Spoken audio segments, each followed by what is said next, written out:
Well, I want to welcome you to Girlfriend Hour with Dr. Grayson. The series is Unbossed and Unbothered, and it's a series that's about Black women, beautiful Black women who chose to either walk away from corporate America or were laid off from corporate America and decided to start their own business. Entrepreneurship is where they wanted to see themselves thrive. They know that they had the knowledge, the talent, the experience to grow their own business, so they stepped out on their own. So I just want to tell you thank you first and foremost for joining me and joining the audience and letting them see how you shine and all your experiences and how you have just basically take entrepreneurship and retire. So I'm really excited about this. I want to give you this opportunity now to tell the audience who you are and all about yourself. Okay, well, thank you so much for inviting me to this. I am beyond thrilled to be here. My name is Michelle Brent, and I am a entrepreneur that ended up selling my business. Just to give you a little bit of background about myself, I've been in the early childhood and positive psychology industry for over 20 years. I co-owned a child care center, three child care centers at one point with my sisters. And fortunately, by the grace of God, with a lot of hard work, because faith without works is dead, we were able to sell one of our centers to a very large name brand about 3 years ago.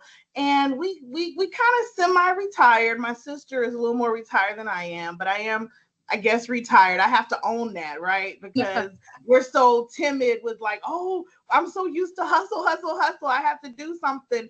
But we did retire. So we ended up selling our child care center, which we were very fortunate and blessed to be able to do, because a lot of small businesses, they don't end up having that exit strategy and selling, especially after doing it for 20 years. You put your heart and soul and sweat and tears into a business, and at the end of the day you just have the business, but you do have that work that you do. But we were able to sell it. I did come from corporate America. I was in the human resources, personnel recruitment sector. I switched over to that to be an entrepreneur with my sisters, and I utilized all of those skills, with working in my own child care center, and then branching off into a new business that I started after we sold the business. So I'm just you know, a girl, Michelle from the block, very down to earth, friendly entrepreneur. But also, I want to help socially and connect with people, and just connect with my sisters and connect with our human energy, and just, do what I'm here to do. So, Okay. Thank you. Tell me this, what initially drew you to entrepreneurship? I mean, everybody don't think that they can step out on their own. You left a corporate space and then decided to go into entrepreneurship. What drew you to entrepreneurship? Ever since I was little, my dad, he worked for the gas company. He was an engineer for the gas company. And we used to have to carpool and take my dad to work. All three of us were in the back of the car. My mom and dad would drive downtown.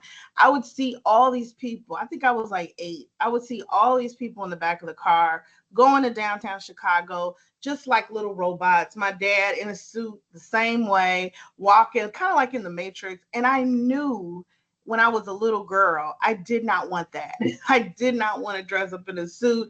I didn't want to be one of those, robots just going to work. And at the time, we grew up when working in a suit and going to corporate America, that was kind of the thing to do.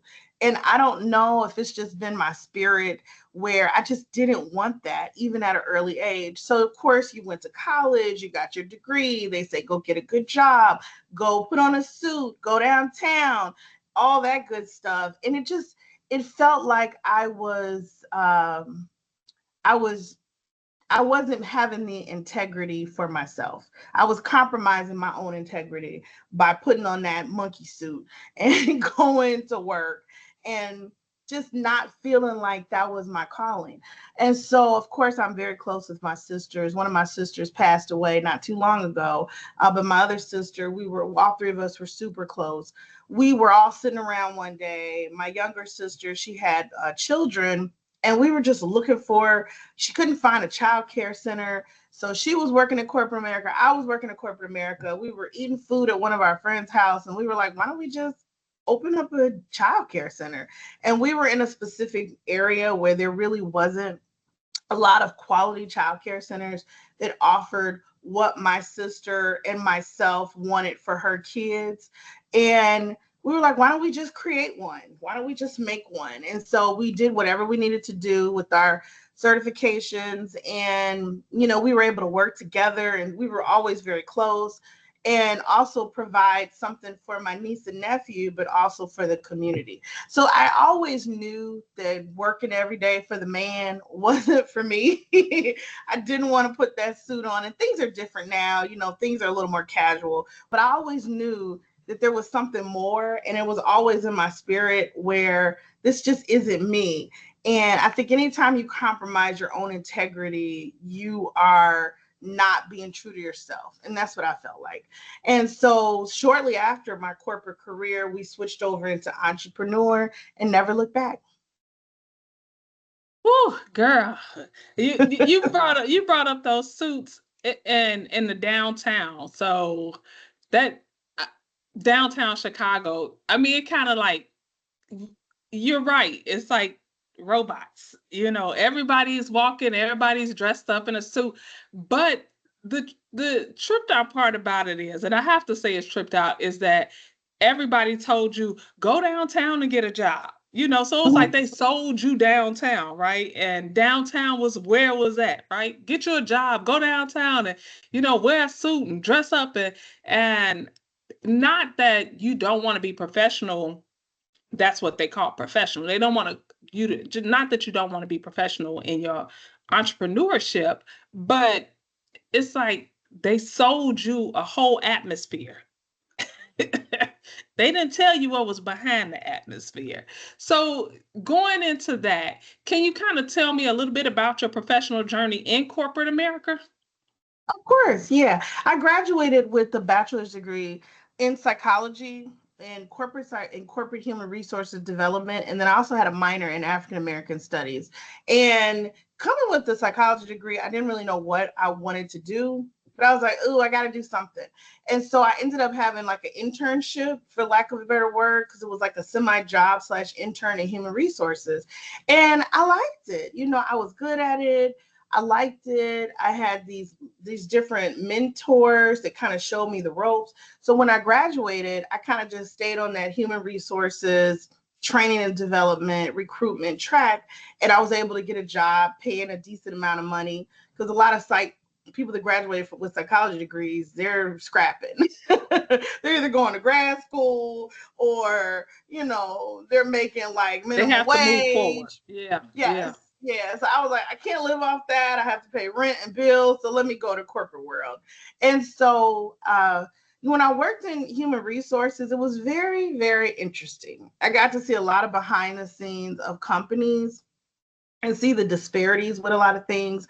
There were a lot of, microaggressions is the new word that they call it now.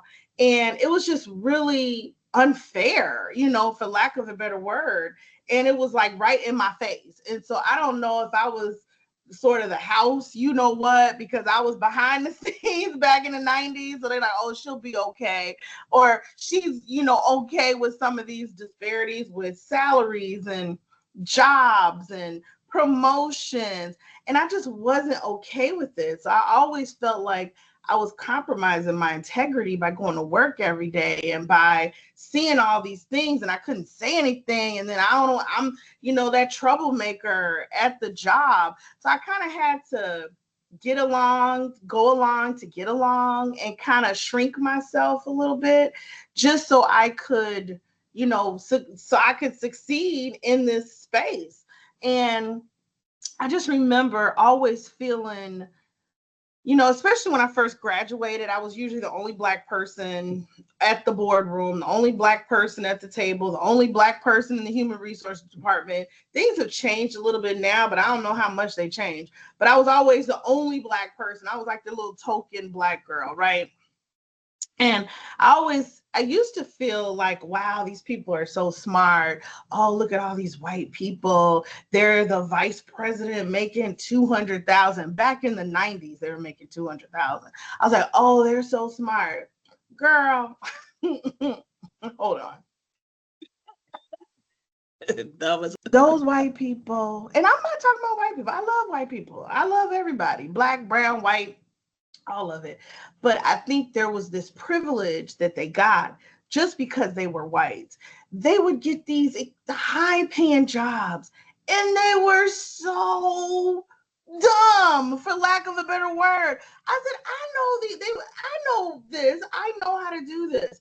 But when you're black and when you're young, you feel like you don't belong, or you're afraid to speak up. And I remember I was reading a book by Maya Angelou where she said when she was in class, I think it was I Know Why the Caged Birds Sing, some of the black kids were afraid to raise their hand or they were afraid to speak up.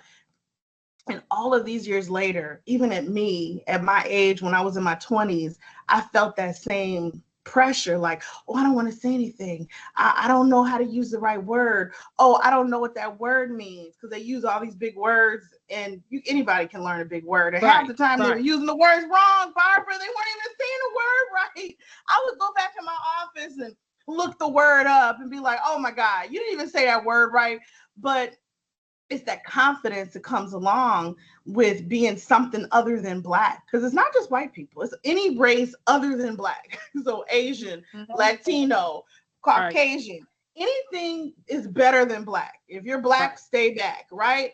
And so I just remember building my confidence and being more comfortable, because I just realized these people don't know more than I do. I could be a vice president making 200,000-300,000. I could do their job. And I think we're so conditioned as minorities and black women. It's almost like your brain is like a mental prison, that you're not able to do this when you are so capable of doing it. And guess what? If you don't know, you better fake it, because that's what they do. They don't know. They're using these words. They have no idea what they mean. Now, we want to make sure we use the word right. But just, we belong at those tables. We belong in those rooms.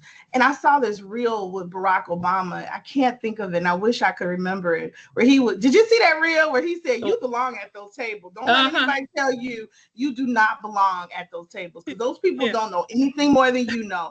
And that was something I had to learn the hard way. And I think as you get older, you build more confidence. You're more comfortable being around different races. You're more comfortable with yourself, and you become a professional in your field. So you just get those growing pains out the way. So, but I don't know, these kids now, they're real confident. I don't know if they're going to have that problem. They're a little different breed than us, but that's a good thing. That's a good thing that they're so confident and they want to meet the president. But maybe they should tone it down a little bit. But these kids are really confident. But back then, we had to learn how to step into our power, because we didn't know how much power we had when we were 20, coming out of college, being the only black person in an all non-black environment. There's a couple of things I want to point out. One of them is you brought up the fact that the president and the vice president sitting at the table and you're in the boardroom. So often we also felt that we was lucky to be able to sit in the boardroom, because there was other people that was out at the cubicle, at the desk, or wherever, and everybody wasn't able to sit there. That was our color. You also mentioned, afraid to speak up, right? And so I also want to add this. We were afraid to speak up, but we were also taught by generations behind us, parents, grandparents, that you don't say nothing. Appreciate that position. And, it's coming. It's a learning experience. Because if you'd have spoke up and you would have got fired or whatever, or got reprimanded, it would have been your fault. It would have been like, not that they was doing anything wrong, not that that you the only black person at the table. All those are not a problem. It's the fact that you spoke up, and spoke the truth, not that you were lying. Another thing that you brought up that I want to add is you brought up the kids, the youth, the ones that's younger than us. Baby, when I tell you I'm so proud of them, because honey, they will tell you, take this job and shove it. They will be like, oh, you're not doing this right, and I ain't sticking around for it. And you 9 to 5. Oh, okay, I'm here to 5:15. Oh no, I'm out the door. I'm on the train. because half of them don't drive. I'm on the train, so It's it's like, true. my train coming now at 5:15. But for our generation, we staying later and ain't getting paid half the time, off the clock, coming back home doing work. Those are the things that this younger generation is like, We're not take this doing job and shove it. it. They like, I'll find another one of these.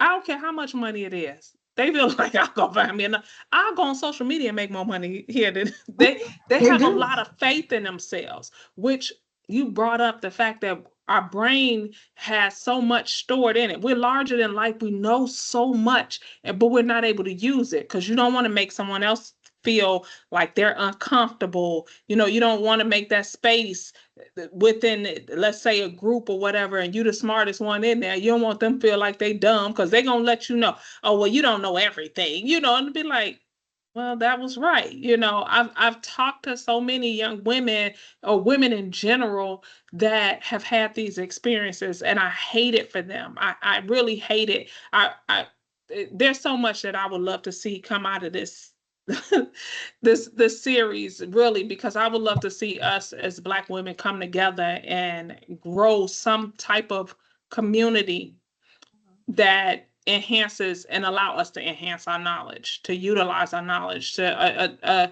a community that we creating jobs within ourselves.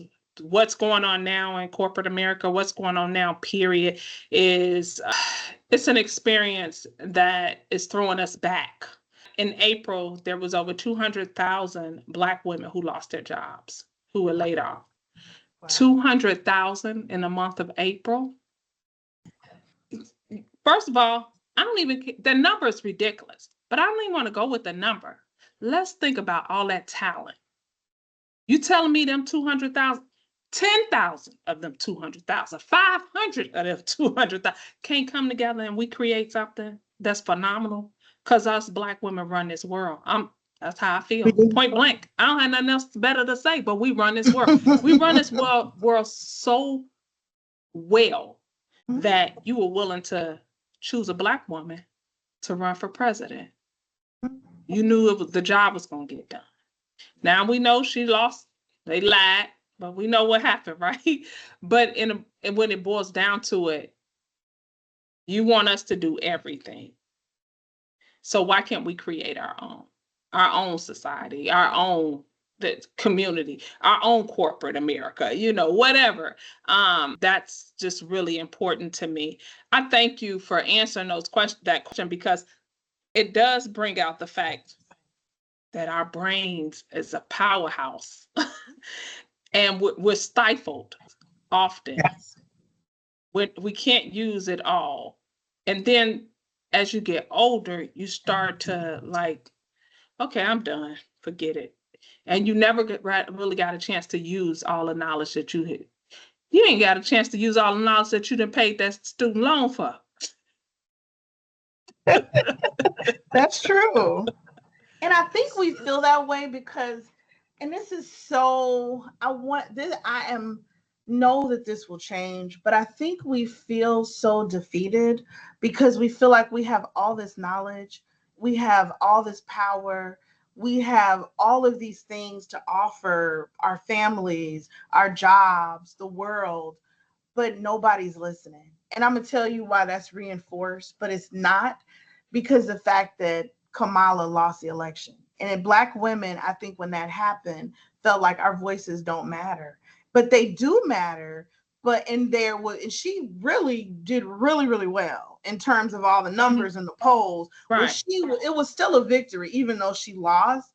But that feeling of defeat, like we don't matter, because mostly Black women voted for her. And I'm not Yeah. trying to get into politics, but politics are in everything. But I feel like as a culture for Black women, that was just a blow to us to say we don't matter. And so Yeah. I remember seeing some of these AI posters where these Black women were drinking coffee or tea and then letting everything burn down. And literally, after somebody created that on social media, not that this, I don't know who, whatever. Maybe it was the universe. That's when LA had those fires. So it was Yeah. like, I cannot believe this sequence of events, but there were these images of Black Right. women saying, we're not doing anything. We're going to drink our coffee. We're going to mind our Black business. We're going to learn boots on the ground. We Yeah. are not, we are not, where's my fan at? We are not doing anything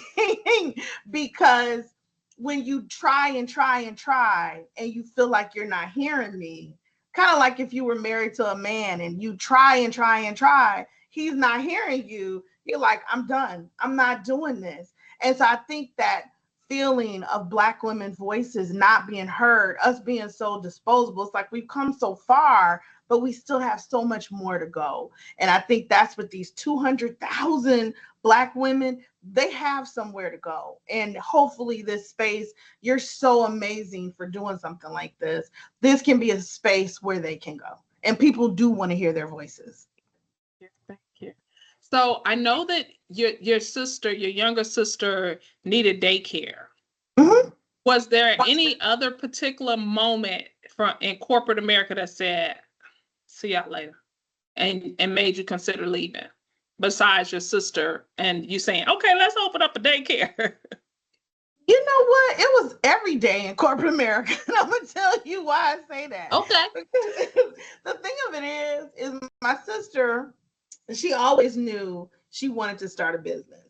I always knew I didn't want to work in corporate America. So we always had that in our spirit. We just didn't know what it was. Okay. So we Okay. couldn't connect the dots from A to B. But Okay. she always knew she was don't get me to saying her title wrong because we got to do another one with her on it because I would Okay. love to do it again Okay. if you allow that. But she was Yes. an engineer for Ameritech. I don't know if they're called Okay. Ameritech now, but she was an Okay. engineer for AT&T/Ameritech. Okay. And then she transitioned into a project manager. But in any event, she would be at her job and she would be crying. She did not like her corporate job. She would call me at my job. We're crying, like, oh, we hate our jobs. We don't want to be here. Oh, they're so racist. It was just a nightmare. So we knew that there was something else. We just didn't know what that was. And so through conversations just like this, Barbara, we were just sitting around eating dinner through these conversations and brainstorming and looking at her, my nephew and her son, looking around our area for childcare centers. It just clicked. We were like, wait a minute, we can't find what we want. Let's create it. We knew we didn't want to go. And my sister's a really big risk taker. So, meaning she just will jump, right? I kind of peek a little bit. I got to peek over the corners. I'm a little afraid. I'm a little more fearful. But my sister, baby bye, she is gone. You got to look for her. Where'd she go?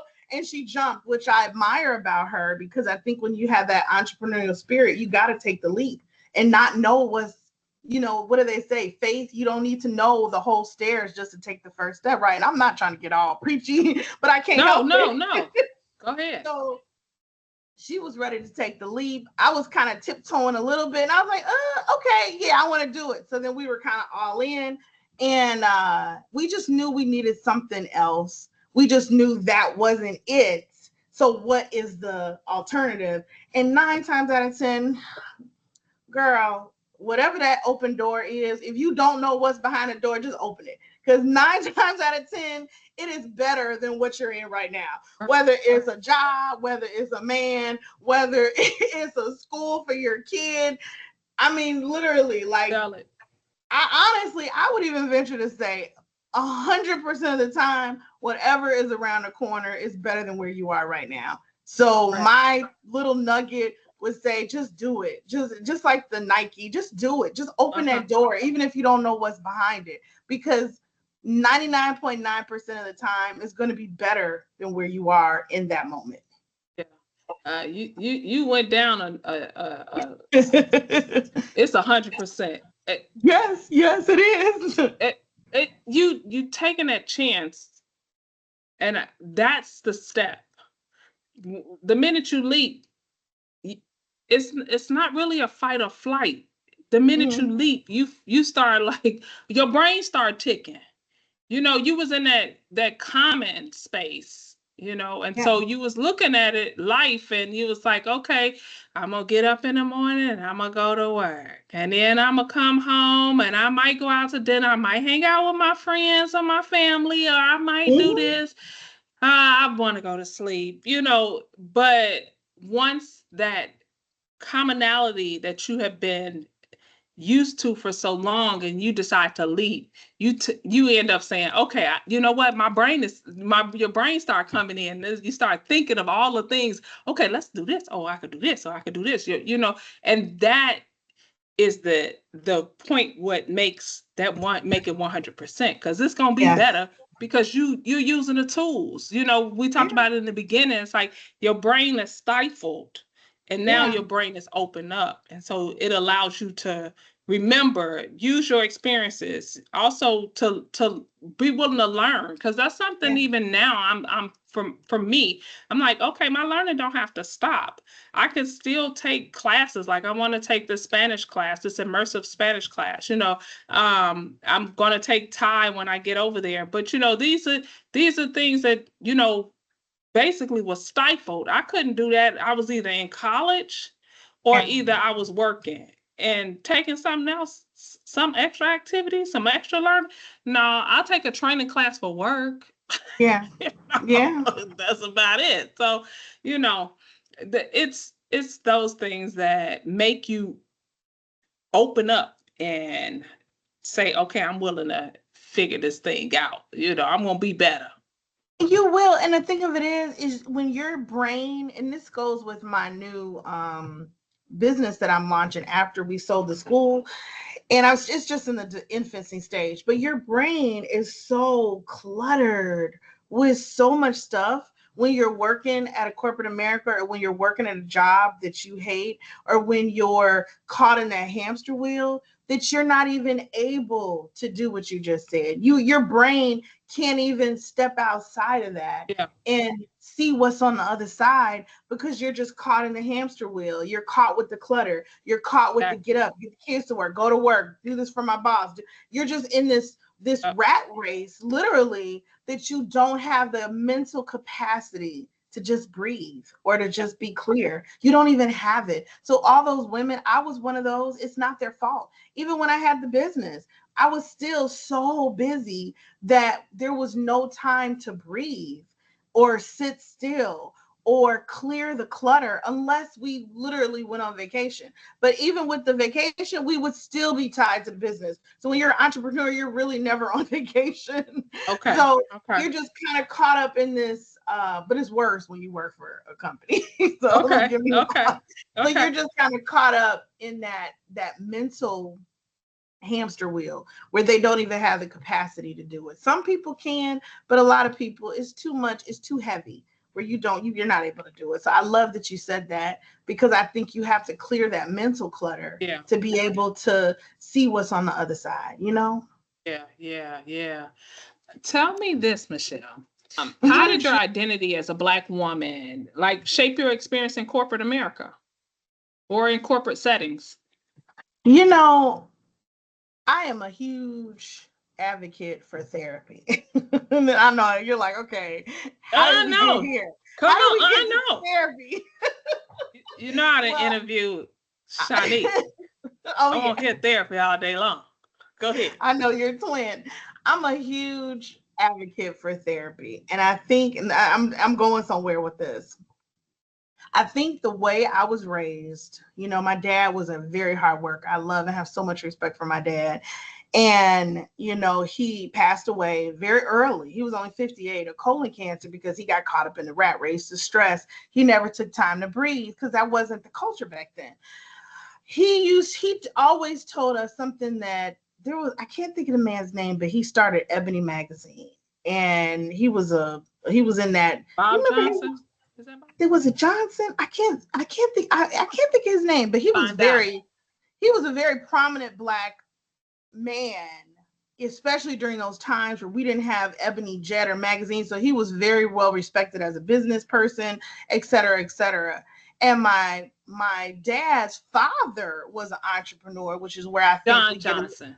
John Johnson. That was his name. John Johnson was in an interview, and he said something about when you're a black, when you're, running a business, and he used to work for corporate America. He said, always run scared. And so I remember my dad used to say, always run scared. You can never not look around. He used to tell us the world is a jungle. You have to make sure you're always prepared. Oh, people are going to eat you, and you got to do this. And it's a doggy world. And we're like, oh, the white people, oh. So we're like constantly in this fight or flight mode. And this is where I was talking about therapy. We're constantly like, oh, we got to watch out. Oh, we got to make sure we send this email and don't spell any words wrong and make sure we get it just right because we're black. I even had white women tell me when I would write emails, this is written so well. You speak so well. Oh, almost to say, oh, good little Negro. So it was very like, what is this? And so I just remember always having that, always run scared, always be on guard, always be on the lookout. You can't trust anybody, which you really can, but always have this fight mode. It's either fight or flight. Well, we were in fight mode, in survival mode when we were in corporate America. At all times, always like ready to go. It's like, okay, that is traumatic. And so the reason I said I'm in therapy and I believe everybody should go to therapy, just like you go to the gym, or if you go, to a doctor. It's like a doctor for your brain. As I'm going through therapy and working on myself and improving myself, that fear and that always run scared or that always fight mode, it goes into your body, because your body and your mind work together and your body keeps a score. And so you're always like fight, and your cortisol levels are out of balance and it's creating this stress. And so it creates sickness in your body and illness in your body. So when you have that fight mode and you're always like tensed up and clenched, and it's so many women, particularly Black women, where they're just in fight mode and, survival mode all the time. And honestly, it's really killing us. It is killing us because those stress levels create illness in the body, and your body is out of balance because we're not designed to be in this survival fight, clenched up arms, clenched up shoulders, always on defense, always on guard, always ready to pounce. That is not okay. Correct. And as a culture, sometimes I have a girlfriend who said, well, I want the soft life, but I don't have a choice. I have to get up and go to work. I am a single mom. I have to raise my kids. I have to do this. Where are my choices? Where's my rich man to give me this soft? I'm not playing. She really said this, to give me this soft life. I understand. So how can I do it? And I was like, girl, we got to figure something out, because your body is so out of balance, and it's making you physically, mentally, and spiritually sick. It is. And so I think me growing up with always running scared, being Black, being in corporate America, always being on guard, always being careful, never feeling comfortable, never feeling free, never feeling like they would go to like a baseball game and drink, and oh, we're going to the White Sox game and we're just going to take the day off. I would never do that, right? I would be scared. I'm like, oh, I can't do that. I got to send an email. I got to work. Oh, I don't want to mess up. And that just weighs so heavy on women. And I think all women experience this, but we're talking about sisters. So that's why I think with Black women, I remember in one of my Black studies class, I think this was a Zora Neale Hurston book, and I can't remember the book. I got to get better with my references. She said Black women are the mules of the earth in this one particular literature. And she said, and I can see why she would say that. And this was back in those days where, if you think about our history, we were the slaves, we were the mammies, we had to breastfeed the white babies, then we had to breastfeed the Black babies, then our men would be beaten down, and then we have to tend to the men, then we still have to work in the field and pick the cotton, then we still have to cook for massa, then we still have to maybe get chased around the house by the white man and the Black man and the white baby and the Black baby. I mean, damn. So I can see how this generational trauma of where we have to carry everything just pushes us all the way down, and then we have nothing or we die. So I mean, really, and that's just the fact. So we carry everything mentally, spiritually, emotionally, physically, and then nobody is carrying us. And I think this is from generations of Black women not being allowed to have soft girl. We weren't like the white women back in the slave days. We couldn't call daddy and have him come and help us. We couldn't sneak in the shed and play with a Black man, like, ooh, we didn't have somebody helping to nurse our babies. So we didn't have that luxury that white women had even back in history. They were allowed to be petite, to be feminine, to be soft, to be taken care of by their man. We weren't allowed that. We had to take care of the Black man. And so a lot of Black women be like, girl, we still doing that now. Right. Well, Right. stop. Mm-hmm. Mm-hmm. But we just weren't allowed that. So if you think about the generations and generations, it's kind of in our DNA to be able to take care of, and you were talking about that at the thing at one of the events. It's in our DNA to take care of everybody. Meanwhile, who the hell is taking care of us? Who, Barbara? Who? Nobody. I Nobody. know. I know. I 2 weeks ago, I got off the plane and I took an early morning flight. I never take an early morning flight, but I took an early morning flight and it was a Saturday. My flight boarded at 5:45 a.m. Takeoff was like 6:30. I landed back in Dallas maybe about 8:30 or so. And Michelle, as soon as I got off the plane, I had to go to the tire shop. I was like, okay, where's the man that's supposed to have been doing this while I was gone or whatever, right? Um, then you also going into a tire shop, and I had talked about this before in my last episode. You go into the tire shop and you hoping that this man, because 9 times out of 10 it's a man that's servicing your car, is gonna give you the the advice or tell you what needs to be done, and it's honest. Mhm.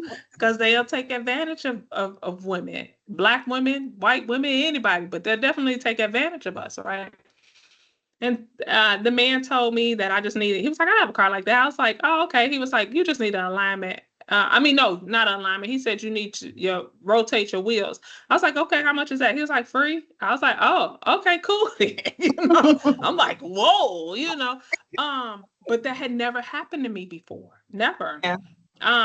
So when you think about those things that we deal with, being single, um, single mothers, a Black woman, like you said, okay, I'm feeding the Black baby and the white baby. And sometimes you have to move the Black baby out the way so the white baby can get that other titty. So Absolutely. it's those things. And then we have to support our men. And I'm not saying that we're not supposed to support our men. I don't believe that at all, that we're supposed to just let them do. We're supposed to support them.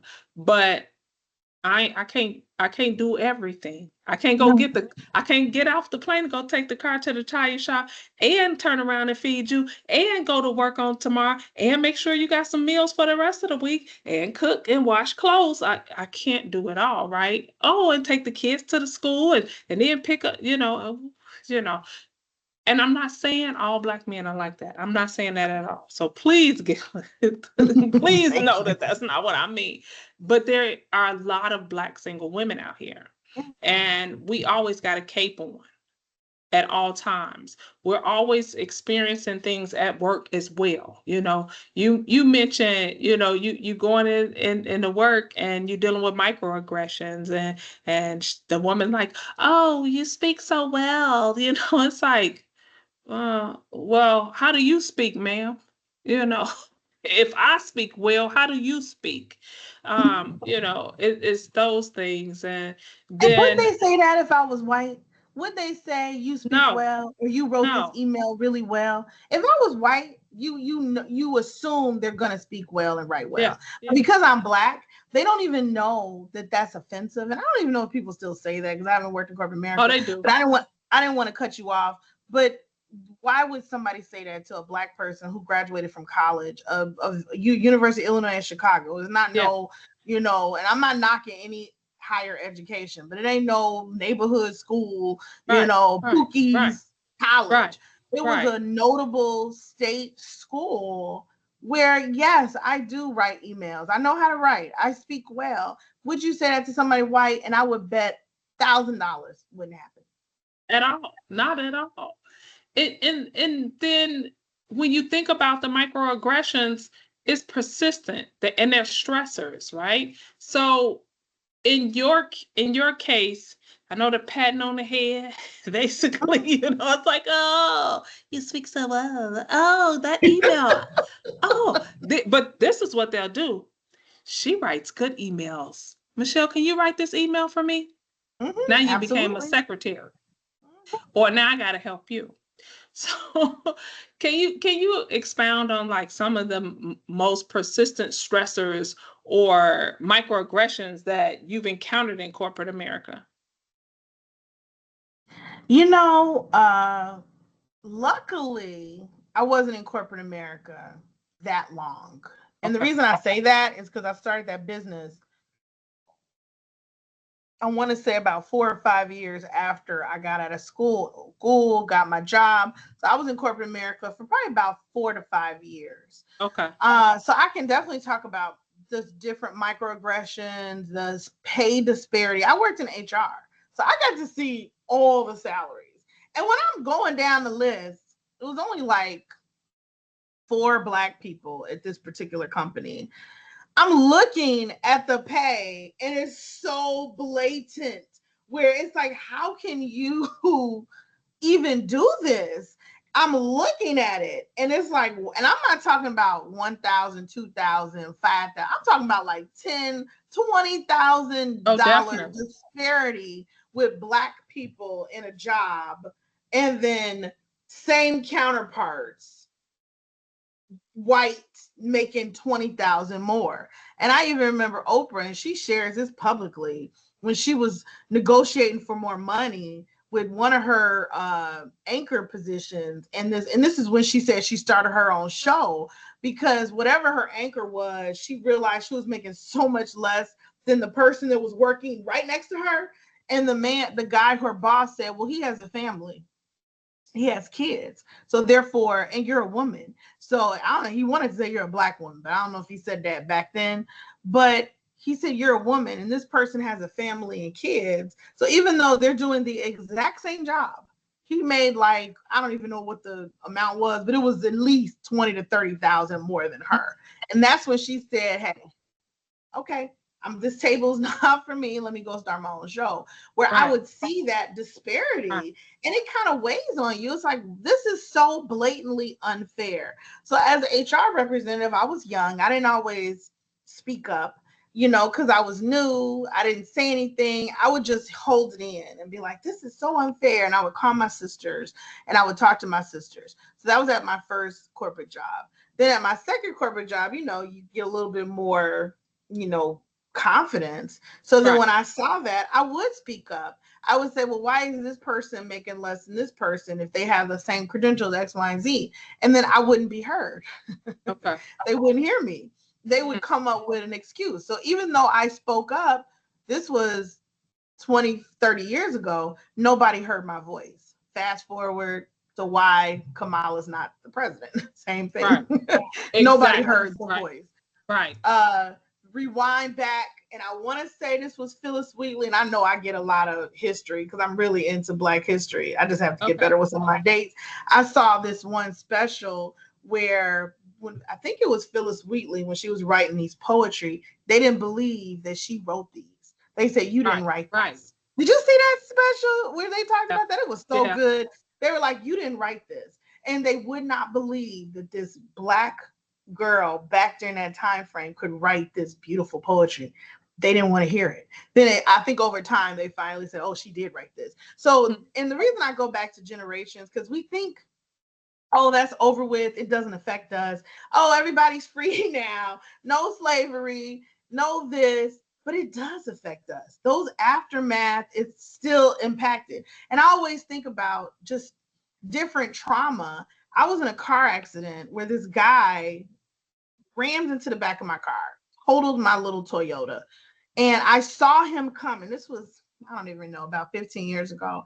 And I just was so shooken up by that. And I just remember I saw him in my rearview mirror coming, didn't stop, smushed into my car.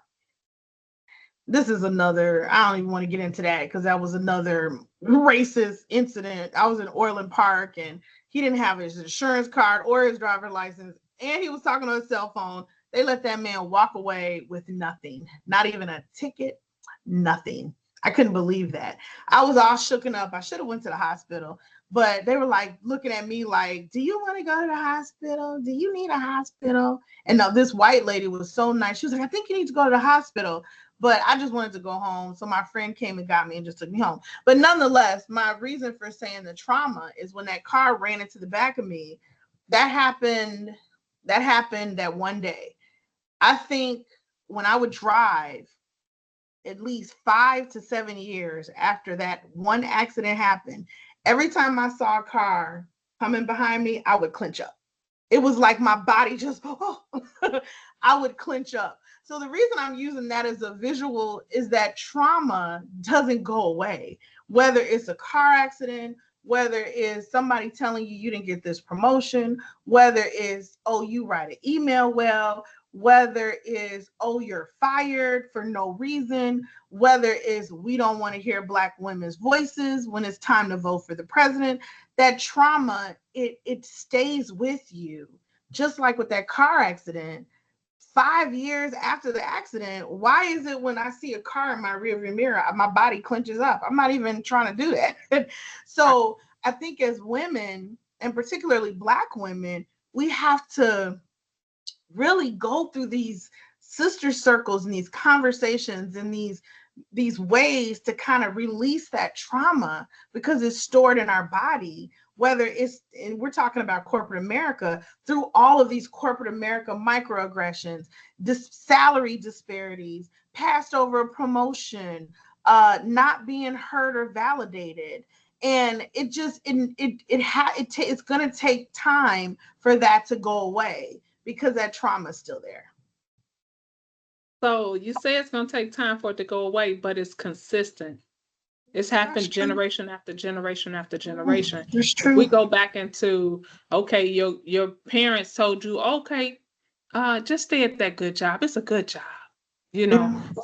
And then you get the next generation. You tell it your child, just stay at that good job. You need a job. You need money, right? And then you kind of have some pressures at home, meaning like, okay, you like nice things. You Yeah. want them new shoes. You need to stay at that job. Don't quit that job, even though the job ain't treating you right and all these other things. So you walking back in. So I unfortunately, I my perspective of it is I don't know when it's gonna ever change It's true. because unless we're looking at like we was looking at the younger generation, they like bump this job.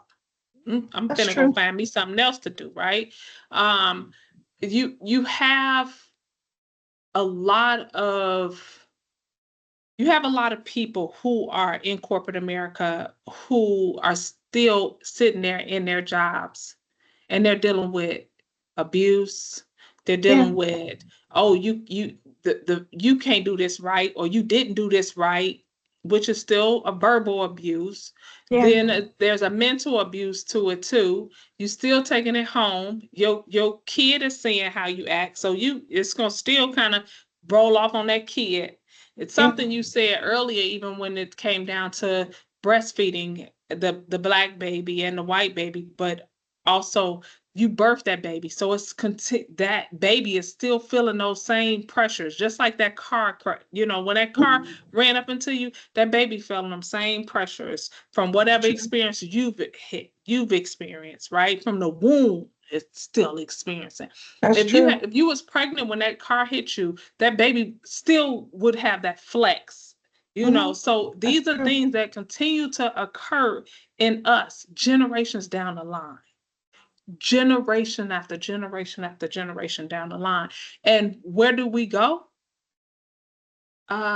We have to we have to recognize that first of all that it's affecting us.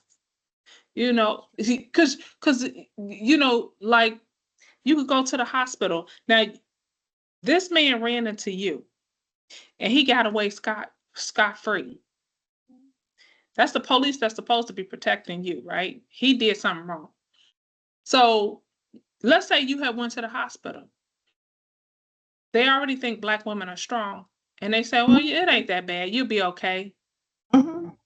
you know, um, we don't go see therapy for those type of things. We okay, I'll be all right. Okay. And then some women stress themselves out and fall over, right? And just They do. kill. You know. And uh, unfortunately, the next generation is still seeing it. I've looked at some women right now and I'm like, how long are you supposed to accept this abuse? I don't know nobody's pocket financially. I don't know nobody's pocket but mine. But I can say you've been here 20, 30 years. Yeah. How much longer do you think you can deal with this? If you're waiting until your actual retire date, what if you don't make it to that actual retire date? Or Yeah. what if you make it to the retirement date and then kill over right after the retirement date? Because my grandfather, who retired from 3 companies, he was one of the first Black Greyhound bus driver. He retired from there. He went to the state. He retired from there, and then he went to the county, and he retired Mm. from there. That he always took vacation like Thanksgiving, Christmas, he would start his vacation because he never took a vacation or anything. So he had all his time accumulated. So he took vacations at like maybe the week of Thanksgiving and then go back until like the first week of the new year, right after New Year's or whatever. So he retired that Thanksgiving prior to, right? That May, he passed away. 88 years old. Oh, wow. Okay. You didn't Mm. retire from 3 companies. Now, mind you, he loved working. I mean, it's like how you say your father, hard worker, stuff like that. He loved working. He felt like that's a lazy man that don't work. He had to take care of his family. He house paid for, cars, all those things, always paid for everything cash. He was the man who taught me, have you multiple envelopes. This your envelope for going to the store, the grocery store. This your envelope for paying the rent or the mortgage. This your envelope Hmm. for, the fun times you want to have. So he's the man Hmm. who taught me those things. I will say he lived a good life, but he went through a lot too. So, but when you think about at 88, you decide to retire and then you kill over 5 months, 6, 7 months Five later. months later. Yeah. So how much longer are you supposed to deal with this abuse? But going back into like the microaggressions, they're transferred Yeah, they to the are. next generation. What are you teaching the next generation about staying in jobs? I've heard so many people, and this happened. It's tripped out because it's happening in our generation as well. I've heard so many people talk about how they worked at the steel mill. Their grandparents worked at the steel mill, or their parents, and they worked at factories, and these was good jobs and stuff like that. And then they laid everybody off, and then you had a whole Yes. population of people that was unemployed. Neighborhoods, communities are going down, and things like that when this was like a rich society type, community or whatever. Now the community is going down, and the kids were basically like, "That'll never happen to me. I'll never see, myself working at a company for years, and then they just let me go like they did my daddy or my grandparents or whatever, Mhm. right?" Then you also go into get you a good government job. Oh, yeah. Yeah. Get you a good government job. Or You city job, government, Yeah, city, yeah, those are that's right. local government. Yeah, that's local government. So get you a good government job. You'll be there forever, and they got good benefits, and Mhm. you not, won't have to worry about them laying you off. They said it take an act of Congress for you to get laid off from federal government. Okay, good answer. Ding dong, ding dong. But so these are the microaggressions that you deal with. These are the experiences that tend to transfer onto generations. Yeah. And with those challenges, I like to think of how do we move into, freedom? Because Yes. it's like, how do I slide in, freedom? Uh, can you tell me, like, how did it feel transitioning from this corporate job with the microaggressions to running your own business? Yes, I can. And I like how you said, like, how do you transfer into freedom? And I think, how do you break free from anything? And when I think about that, and I love how you phrase that, I just absolutely love your words and how you put them together. And I'm gonna tell you why, because I think the freedom starts in your brain. It starts up here. And I think the freedom, whether you're a slave, and I know I keep going back to slavery, but it's a lot of slaves that were free, but they still didn't know they were free. Right, right, If you're, because they were scared or afraid, it's a lot of people that work in corporate America where they're almost like a slave, but they don't know their freedom or their power.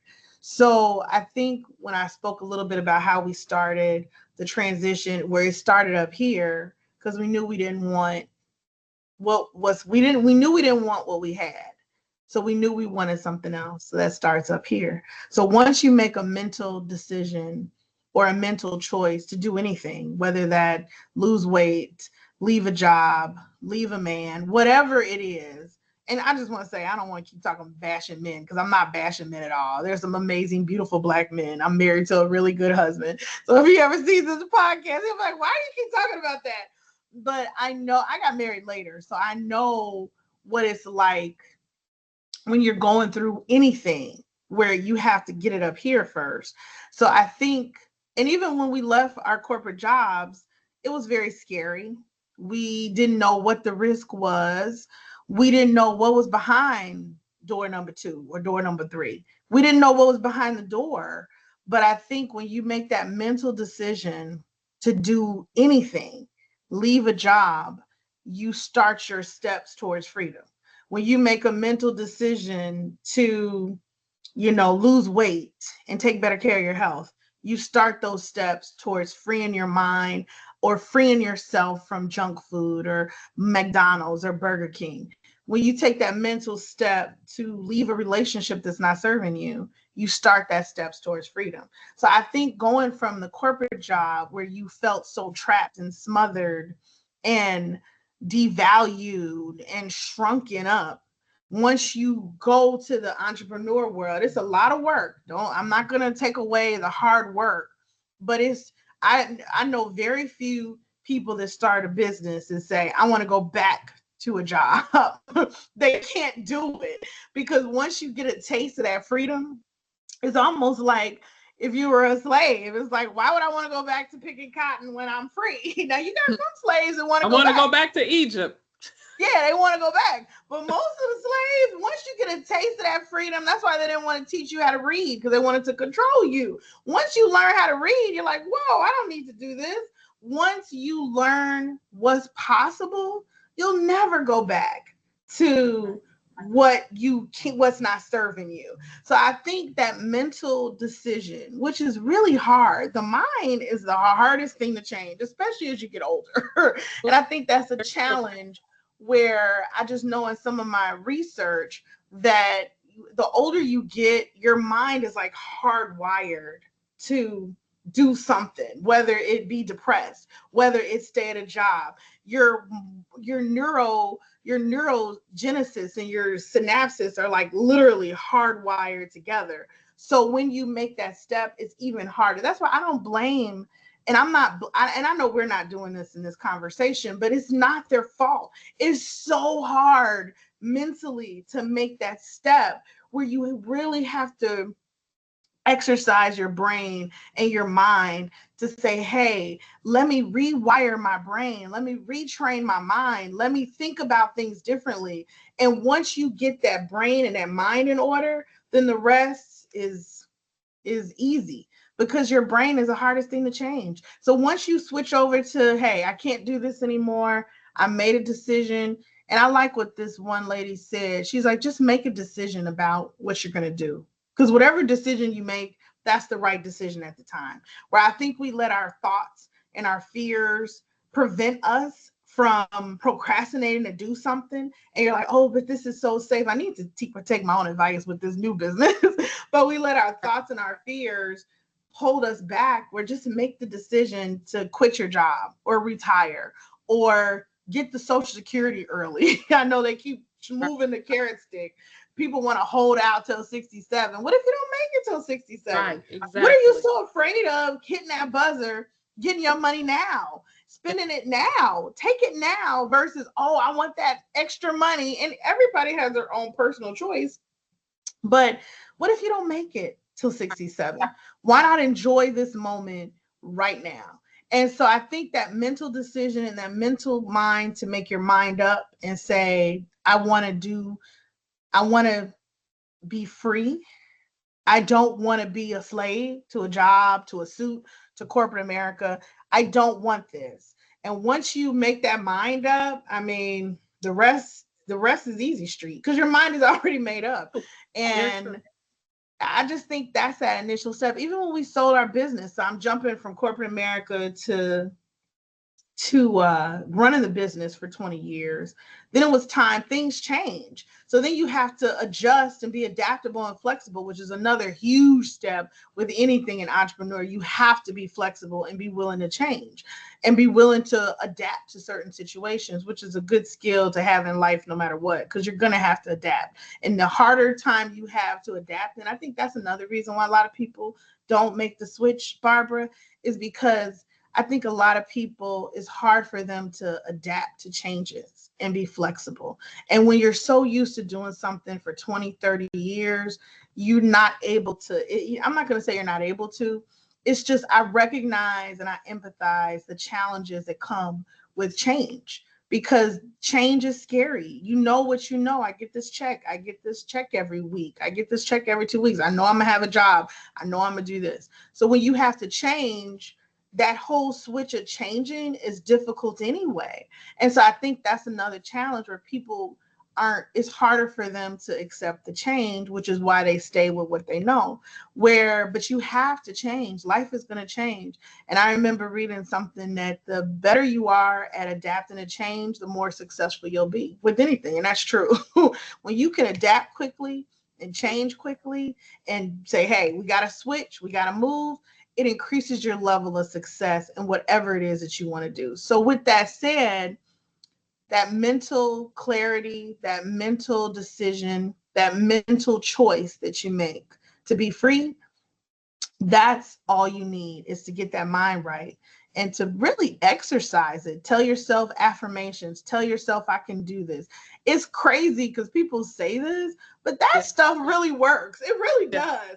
You kind of like Muhammad Ali used to say, I'm the greatest, I'm the greatest. He'd hype himself up. You got to be your own cheerleader, your own hype person. You have to bet on yourself and say, I can do this. And if God made no mistakes, he made us in perfect form. So how dare you not think you can't do something when God said you can do it? So if he put that in your spirit, you can do it, but we don't believe in ourselves. We doubt ourselves, Absolutely.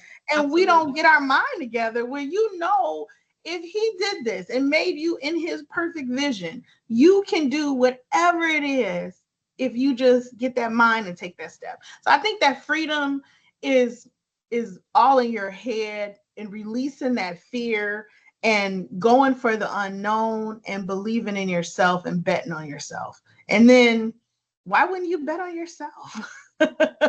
You know, why don't people want to bet on themselves? They're I scared. They're like, uh-huh. I I I agree with you 100%. I think that you should bet on yourself. You betted on yourself when you went to school, but it was a structure, right? Yeah.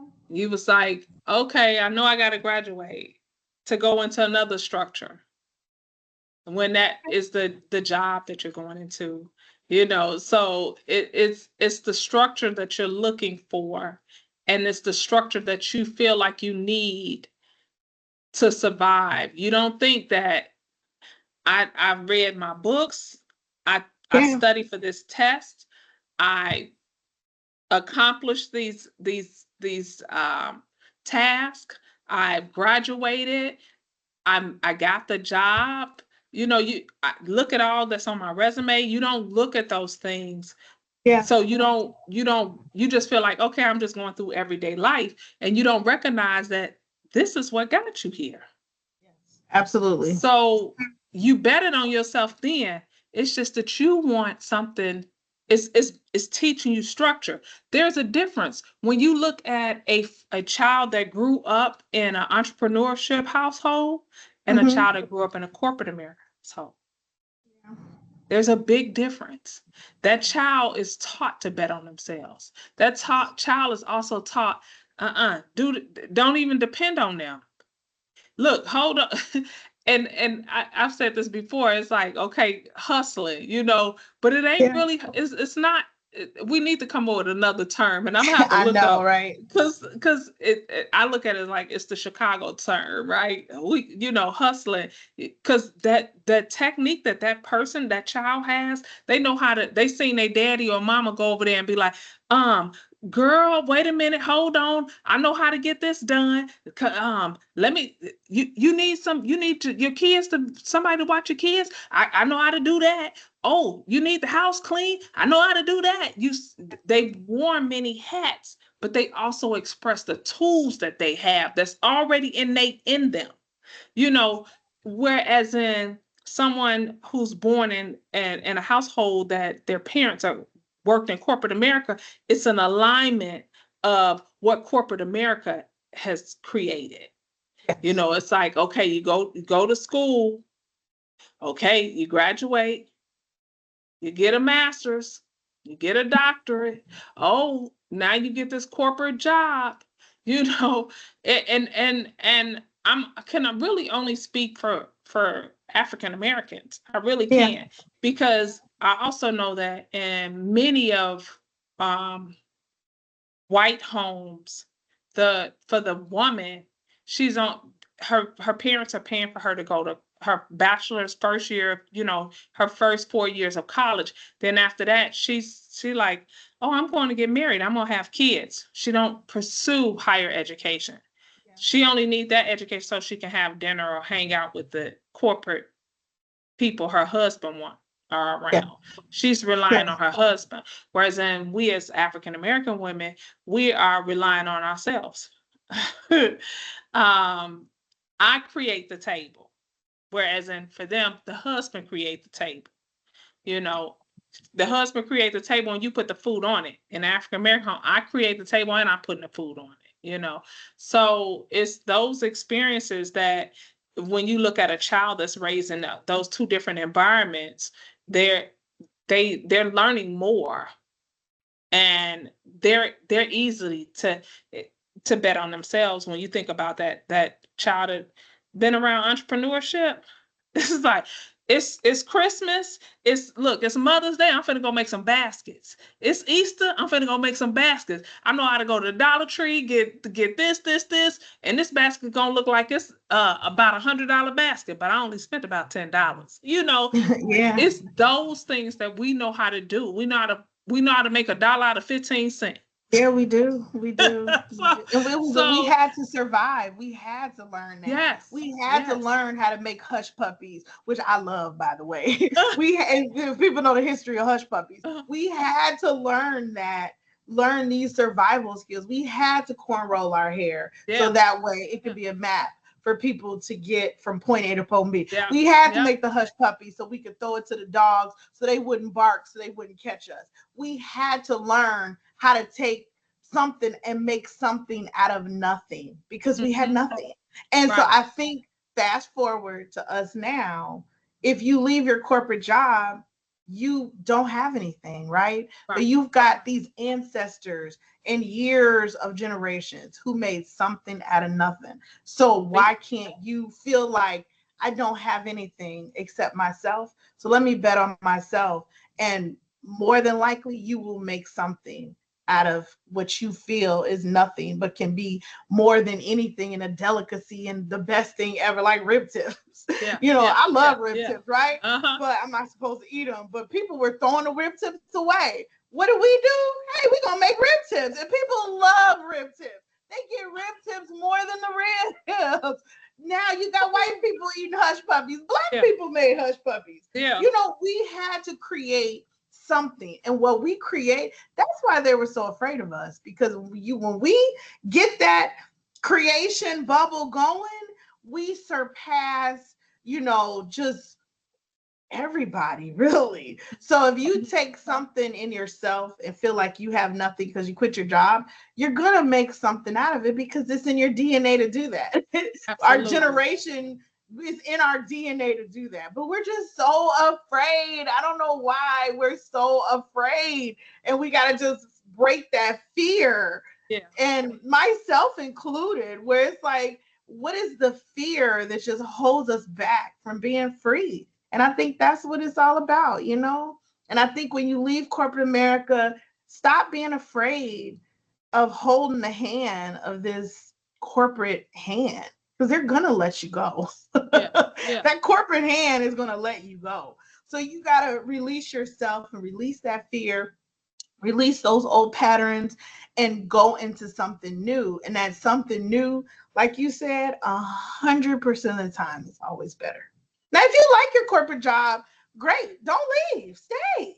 Do what you got to do. But if you're feeling that weight like we were, and those microaggressions and that not feeling valued and not feeling heard and shrinking yourself, you got to let that corporate hand go.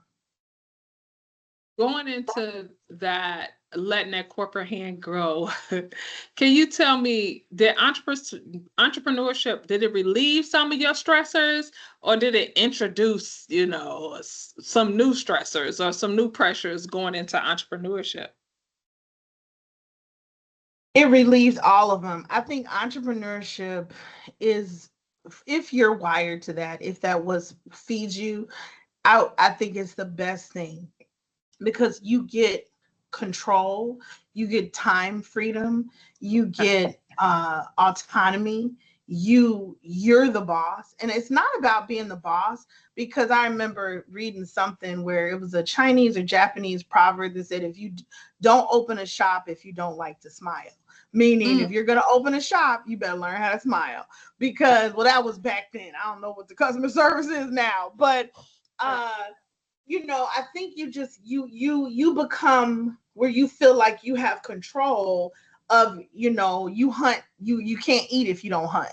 Okay. I need to get out there, sell this product, sell my services, and you get to bring home what you caught for the day. And you Okay. can really control your freedom, you can control your income, you can control your schedule. Now, again, excuse me, depending on the business, like we were a child care center, so you had to be open, you had to be closed, you had to adhere to certain things. And I think the entrepreneur spirit, you're going to work harder, but that's not true, because even when I worked at corporate America, I was bringing work home. Even when you work from home, you may have a 40-hour work week, but you're working 60, 70. If you work on the weekends, you're working more hours. When you're an entrepreneur, your business is like your baby. And so I never had children. It wasn't necessarily a reason. I just didn't have them. But I think when you have a baby, your baby's going to take you through ups and downs, highs and lows, different stress points, but you wouldn't change that baby. Well, maybe some people would, but most moms, you wouldn't change that baby for nothing in the world. It's worth everything to you. And I think when you have a business, your business is like your baby. So whatever hardships come with it, you're going to embrace it. You're going to love it. You're going to nurture it. You're going to feed it.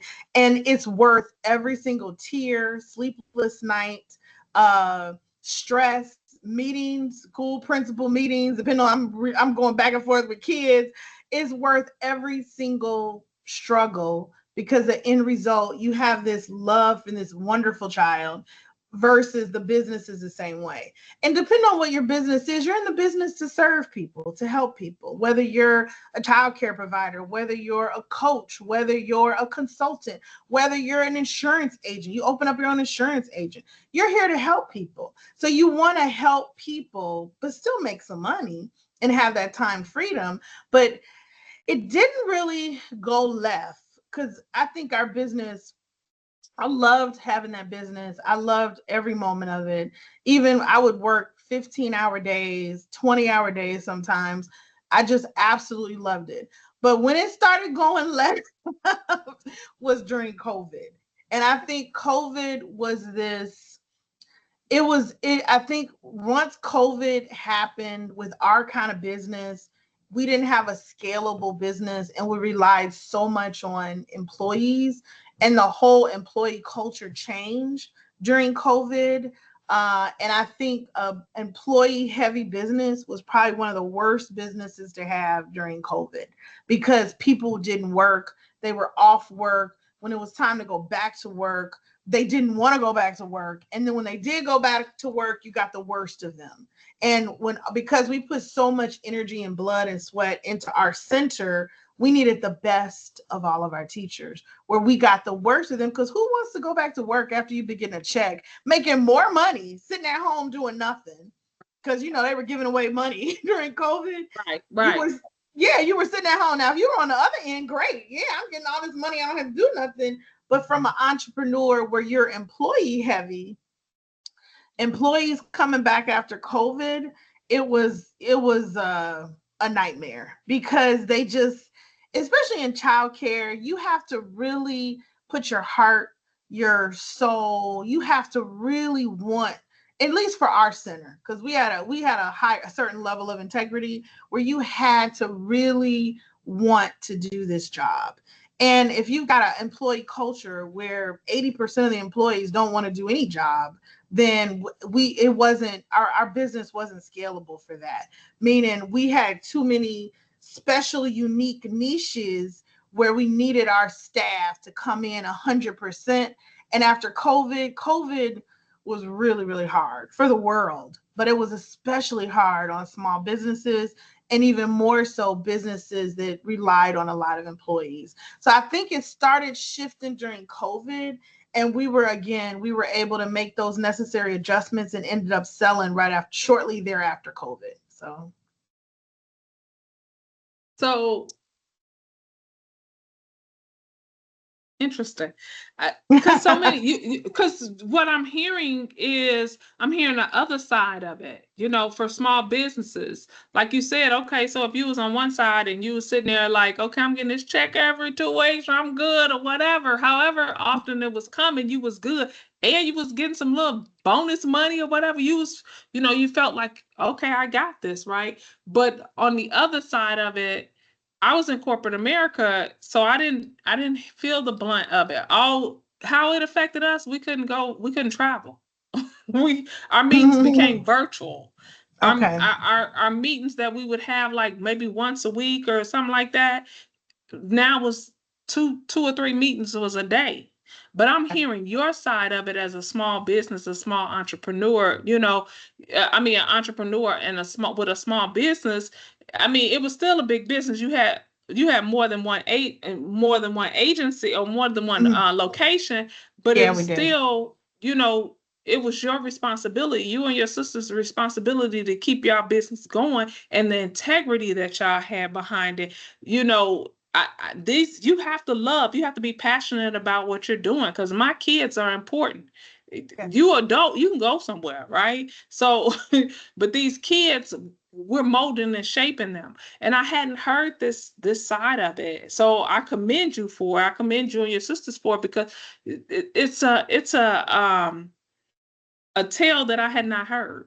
It's just the truth. Yeah. It's a tale Yeah. that I had not heard. I know many of places closed down. A lot of people didn't come back after COVID. I know it, you know, even restaurants and things like that. I know a lot of places didn't make it. And seeing that was like, man, okay, I remember I used to get this from over there, and now they gone, you know. Um, the challenges I didn't know because I didn't know them. You know, Yeah. I just And knew how that would you?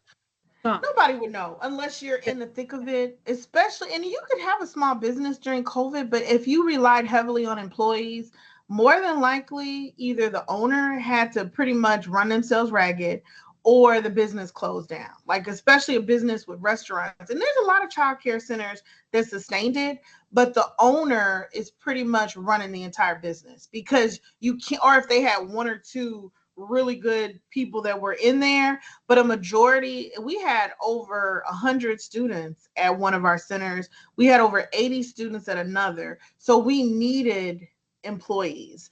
And if you've got an employee culture, the whole employee culture shifted. We're actually during COVID, that, this may be, I'm kind of going around in a loop because it's always a good time to be an entrepreneur. But I think part of being adaptable and pivoting in society is knowing, kind of like that Kenny Rogers song, you got to know when to hold them, know when to fold them. You got to know when to make that shift. And when I think it's kind of shifting back now with because entrepreneurs, but during certain windows with the entrepreneur, it was the worst time to be an entrepreneur during COVID. If you had a business that relied on employees, if you had something that relied on yourself, like a consulting business, a coaching business, yeah, something that was an individual business, if you were making products, if you were making candles, if you had a massage, business or a right, balloon business, whatever that business is, where you relied on yourself, you got it, it's golden. But if you had a business like ours, where we had over 50 employees, and I did all the recruitment, human resources, all of that, having a business with a lot of employees where you needed employees to have a certain amount of consistency, integrity. You can't, nobody wants a teacher quitting every couple of months. If you have a teacher in your childcare, you want that teacher to stay around. right. It was the turnover, things just changed because the employee culture changed. So in a restaurant, you don't care if you can have different waiters or waitresses. You're not gonna be coming back looking for the same server. But in a childcare center, all the ingredients that people look for in early childhood teachers, the employee culture shift was not there. They had no consistency, no loyalty. Didn't have the passion. And that was our entire business. Now you have daycares and childcares where they switch teachers every now and then.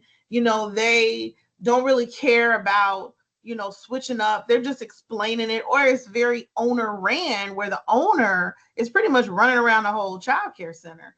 But our business, we didn't want to run it like that. We didn't want to scale it like that. We even had one of the daycares, and I'm gonna tell you this, and I want to get on a tangent about childcare, um, because it was so bad. Some of these larger centers, they would close their daycare early. Now, this is a name huge center because they didn't have employees come to work. So what they did was they called up all the parents, told them, come get your kid at 3 o'clock because we don't have enough staff to run up until 6 o'clock. We would never, ever run a center like that, ever, because we came up from a different belief system where Right, this is our right, right, service. We right. don't do this. But I think in order to sustain any kind, and this was the number one childcare center. When I was talking to them, they did this, Barbara. I'm not making this up. I was like, I would never want to call my parents and tell them, leave work early, come get your kid because we don't have enough staff. But I think when you're backed up against a wall, you don't have enough staff, you don't have a choice but to close the classroom out because there's not enough people to watch the children. And that was so far off of our business model that we had to sell because we would not run a business like that. Thinking about those, that's a stressor in itself. How Mhm. how did you balance self-care in amongst all that? I mean, like, how do you balance self-care and then your own boundaries as a business owner? How did you do that? You know, up until COVID, we were really able to get massages, go on vacations, and manage the stressors that came with running a business. We were able to maybe leave in the middle of the day, go get a massage. We even used to give the teachers massages every quarter. So we really focused on, one of the things we didn't really do, but I would highly encourage anybody in general, but especially if you run a business, is make sure you have a diet that supports your mental stress, a Okay. healthy whole food diet, not like whole foods or groceries, but eating enough fruits and vegetables and, exercise. And where we really didn't have time to do a lot of exercise, or we didn't make the time to do that. But I think valuing your physical health is, if not more important than your mental and spiritual health, because they're all kind of connected, the mental, physical, and spiritual.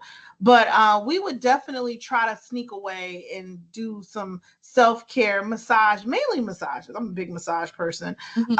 And just kind of go on vacation and reset ourselves and do things in the middle of the day where we could try to take care of ourselves a little better. But during COVID, they cut down on the massages.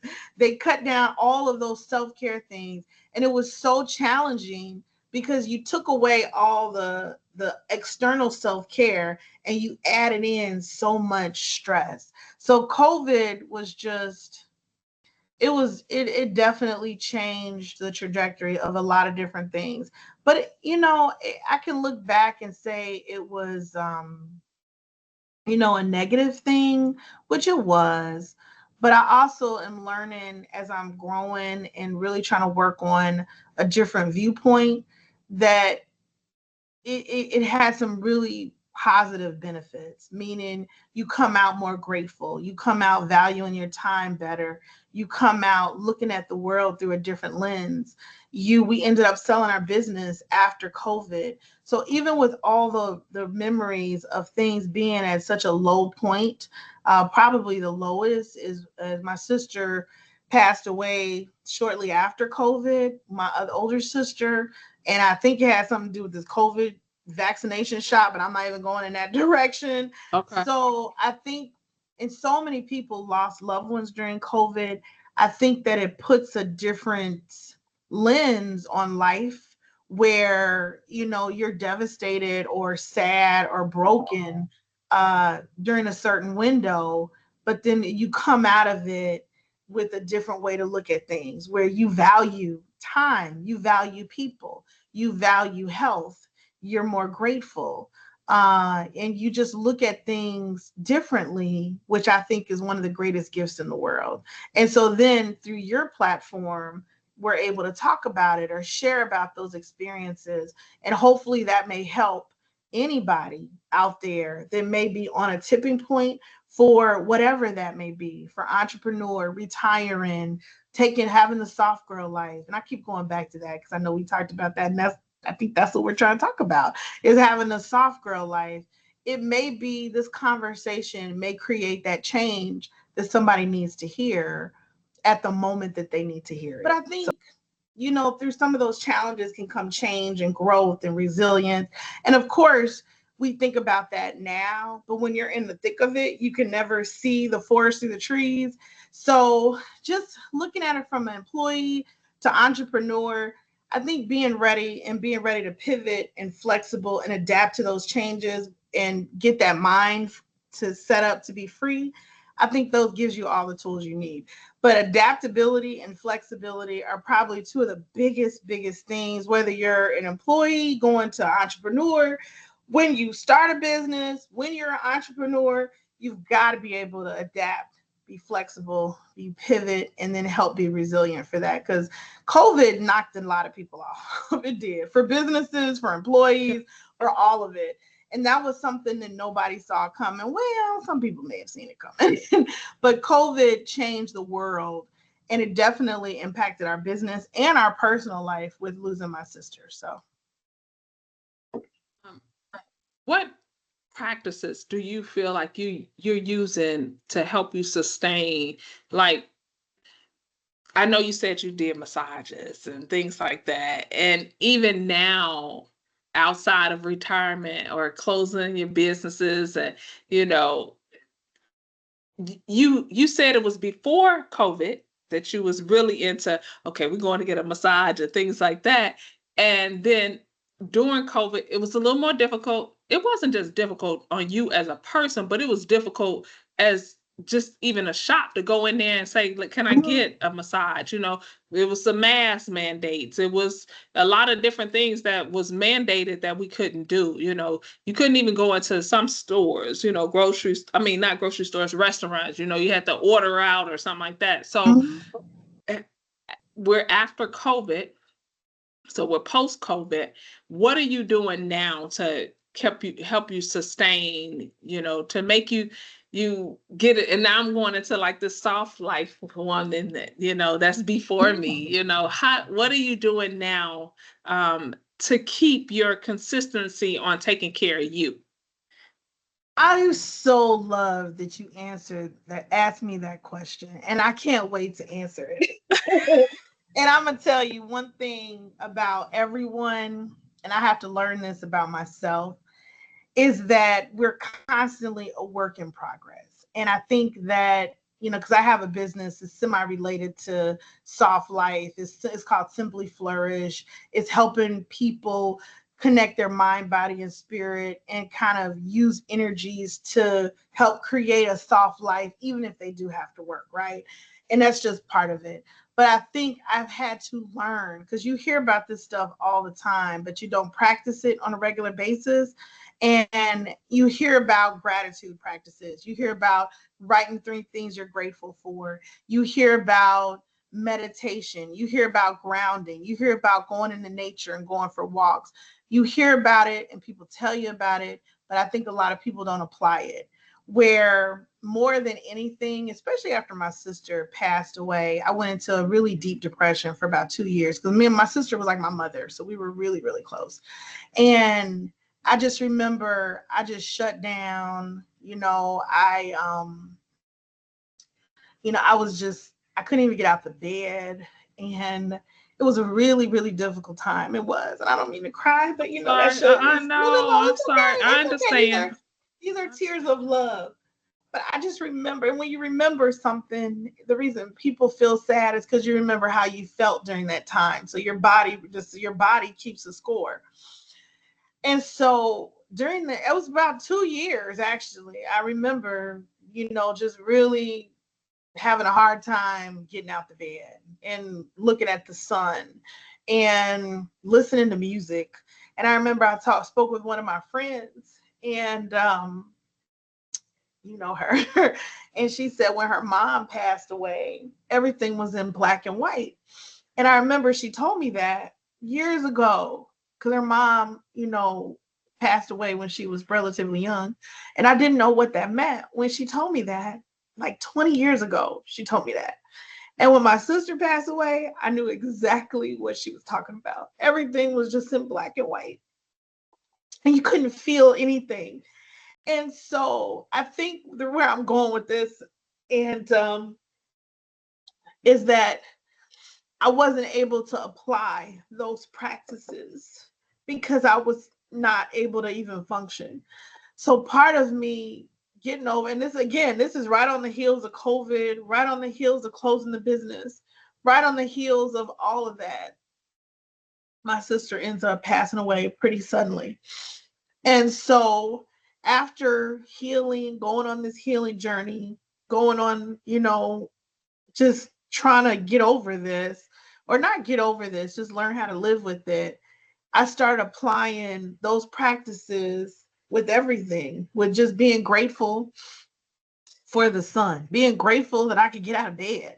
Because Yeah, yeah. I really could connect with people, and it gave me the ability to really be able to connect and understand something I didn't understand before. And I think sometimes people have a hard time just getting out of bed. They can't even get out of bed. And now I know what that feels like. So when I practice gratitude, sometimes it's like, I'm so grateful I was able to get out of bed today. I'm so grateful my legs don't hurt, because sometimes when you get older and you're a little chunky, your body hurts. Oh, I don't have I get you. inflammation today. I'm so grateful for this cup of coffee. I'm grateful I saw a cardinal. You just become grateful for everything. And I think it's really hard to be sad or unhappy if you're grateful. And I think even when I was seeing my therapist, who was a grief therapist, and now she's kind of a different kind of therapist for me, even when my sister passing, when I was talking to her, she said, I see a beautiful love story. I see the connection that you had. And when people pass, you never really lose them, they're still there. And so it's just a different connection. So her ability to help me shift my perspective is a miracle when you change your perspective on something, especially something like death or a sudden death. And so just learn, I'm so grateful to my sister, even for passing away, because she taught me Okay. so much. Oh, wait. I'm sorry. What are you going to say?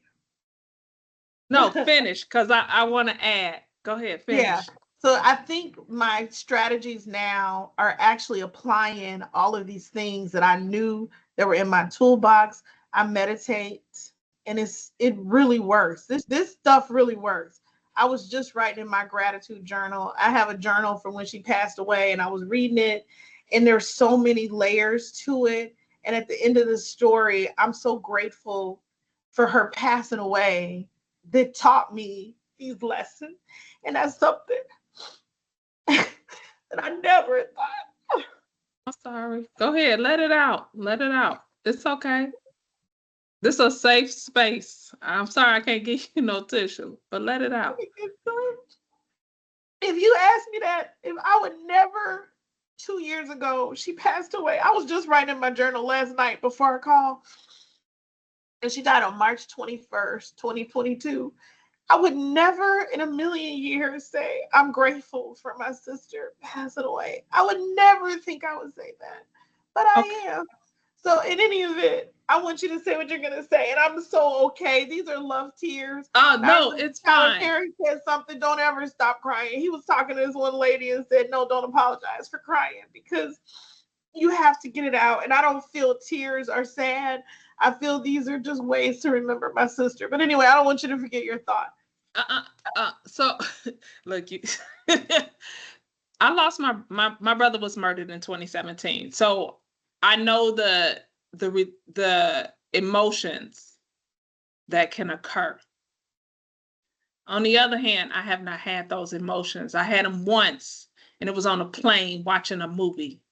And so, and I'm on a long flight plane, right? I think I was going to Bali or somewhere, and I was watching a movie, and tears, and nobody around me could see me crying, so I know that pain. Um, but I want to go into two things that you said. One of them is, I have always believed that our trials and tribulations are testimonies for others. I know no way in the world would you have ever wanted your sister to pass away. We always think, why couldn't it be me? I remember my grandmother crying when my brother was murdered, and she had a heart issue, and she in there crying, but she's screaming, crying, and I'm almost like, Grandma, stop crying, because if something happened to you, then my mama's gonna have double, So I'm like, please stop. But she like, Lord, why couldn't you take me? Stuff like that. So I understand that. But going back into the trials and tribulations of testimonies for others, it's bringing about something so beautiful in you. It's what you're creating, even in the process of processing all of it. You know, we don't know our day or time. One thing's for sure, we all got a reservation we can't cancel. But it's what occurs afterwards. You know what I mean? It's what you're trying to develop now because of something you've experienced.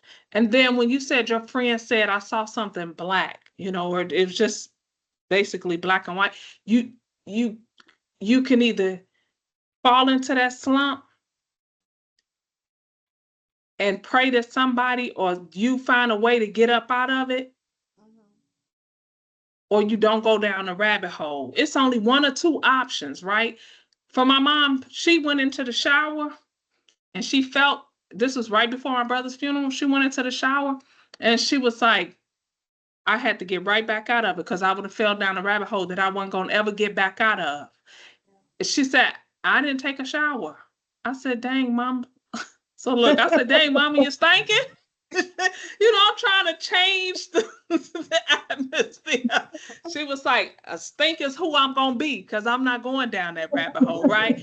But it's these life experiences that teaches us. And I'm even going back into like our beginning conversations, corporate America, the things that we're learning from that, the things that you've learned during COVID, it brought you closer. It brings you, a lot of people end up getting closer with their family. But in the beginning of COVID, domestic violence was at its highest. Yeah. Child abuse was at its highest. But at the end of COVID, you start seeing people like, I ain't, this job can shove it, And I think it kind of led into this mentality that even when we talked about the young adults who are like the younger generation is basically like, you ain't finna stress me out. Nope, I ain't staying here. So it's things that have occurred in our life that brings about different things.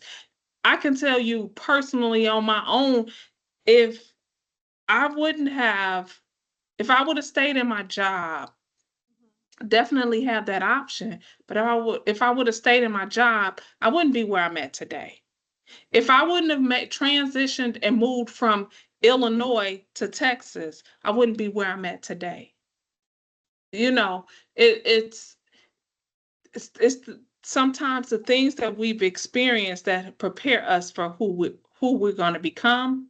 Yes. And moving forward in life. I know when you think about the beauty and the memories of your sister and all the things that y'all did growing up and all the time you've had with her, and it, like you said, it never goes away. It never goes away. Those memories always stay alive in us, right? When I think about the time of my little brother, it's a song that comes on and that I have kind of like dedicated to him. And so when I hear it, I think about him, and just he was such a gentle, kind person, right? He had his moments, but he was such a gentle and kind person.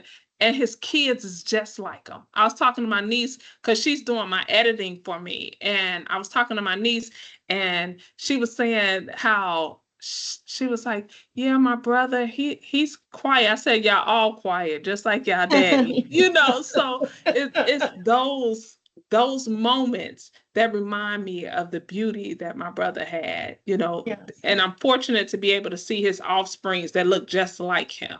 Like, you'd be like, oh my God, it's like sometimes you literally talking to him.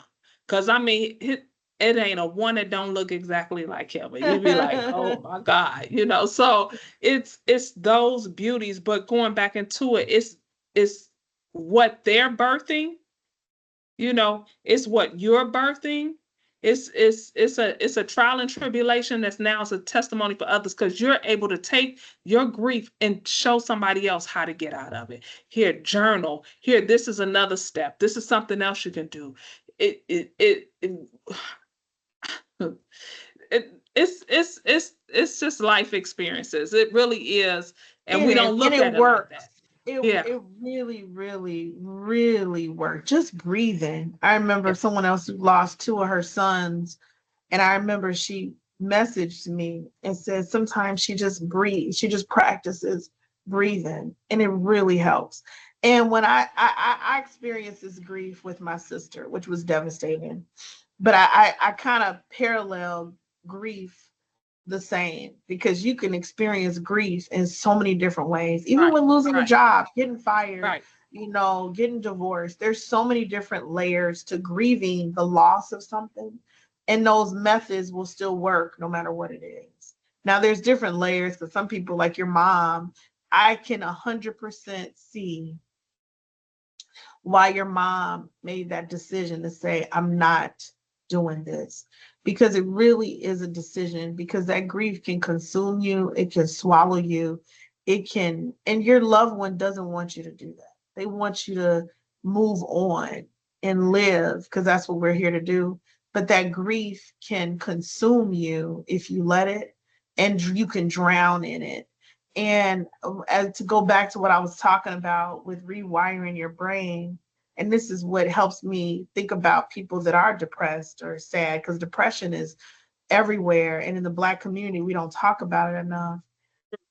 But with the brain, it's like, and this is what I learned with grieving. And I remember talking to a therapist, the longer that you grieve, if you don't break out of it, your brain is wired to be depressed or wired to grieve. And it's going to be harder to rewire your brain.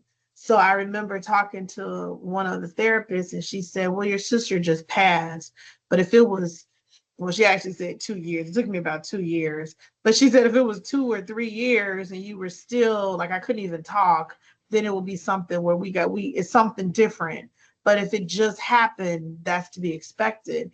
And then as I'm learning about rewiring your brain, and people with depression or with sadness, it's like their brain is hardwired to be like that. So people say, oh, just break out of it. Oh, just go do something happy. It's not that simple, because if you've been depressed for 15, 20 years, or you've had things where you were not able to break out of it, it's harder for you to break out of that. And so with your mom, for her to make that decision to say, I'm not doing that, I know exactly how she feels when you make a decision to get out of the bed. Yeah, yeah, yeah. Because you just want to, I guess she was going to stay in the shower. Maybe she was going to fall in the shower. I don't know. I can only imagine she Hmm. knew that shower was going to do something to her. So she said, I cannot be in this shower. I have to get out. And I think that's what we have to do, whether it's getting over a grief or quitting a job or retiring or starting your own business. You have to make that decision, because otherwise, whatever you're in is going to consume you and it's going to drown you in it.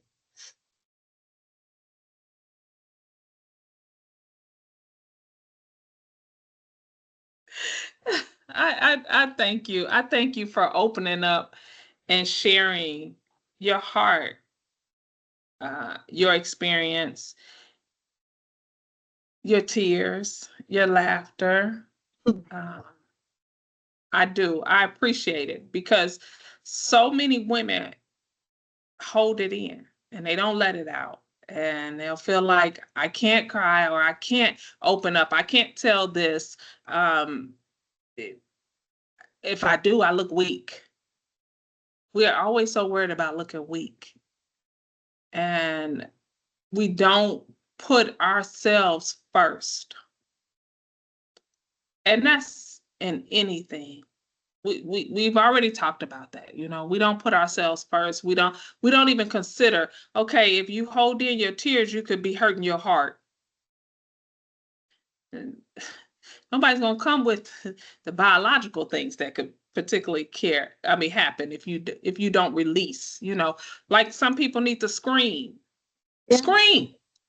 you know, those are things that we don't go to therapy. We don't do any of those things. Well, there's a very low percentage of us that go to therapy because it's weak.